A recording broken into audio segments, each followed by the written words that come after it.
అందరికీ నమస్కారం, welcome back to my channel. ఈరోజు మన వీడియోలో నా జ్యువెలరీ బ్యాగ్స్ బాక్సెస్ నేను మీషోలో తీసుకున్నవన్నీ మీకు చూపిస్తాను.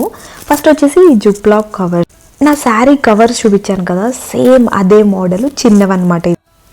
వన్ సైడ్ అంతా ట్రాన్స్పరెంట్ ఉంటుంది, వన్ సైడ్ మొత్తం క్లాత్ ఉంటుంది. ఇలా మనం దేనికి దానికి పెట్టుకోవచ్చు. నేను ఇంకా సెట్ చేయలేదు, ఇప్పుడే వచ్చాయి నా బ్యాగ్స్, సో సెట్ చేయాలి. నెక్స్ట్ వచ్చేసి ఇది నా మేకప్ బ్యాగ్. ఇది కూడా నేను రీసెంట్గానే తీసుకున్నాను, చాలా బాగుంది. ట్రావెల్కి మనం మంచిగా యూజ్ చేసుకోవచ్చు. దీనికి ఒక మిర్రర్ కూడా ఇచ్చారు మనం మేకప్ చేసుకోవడానికి. సెకండ్ జిప్ కూడా చాలా స్పేషియస్గా ఉంది, దాంట్లో మాయిశ్చరైజర్, సన్ స్క్రీన్ అన్ని పెట్టుకోవచ్చు. నెక్స్ట్ బ్యాగ్ వచ్చేసి ఇది పెద్ద జ్యువెలరీ బాక్స్. దీంట్లో నేను అప్పుడప్పుడు పెట్టుకునేవే పెట్టుకుంటా, డైలీ వేర్ పెట్టుకునేవి అసలు పెట్టను దీంట్లో, ఎందుకంటే ఇది ఎక్కువ యూజ్ చేయను. ఇది ట్రావెల్ ఫ్రెండ్లీ కాదు, బట్ చాలా స్పేషియస్గా ఉంటుంది, ఎక్కువ సామాన్లు పడతాయి. సో ఇది కూడా నాకు చాలా బాగా యూజ్ అయింది.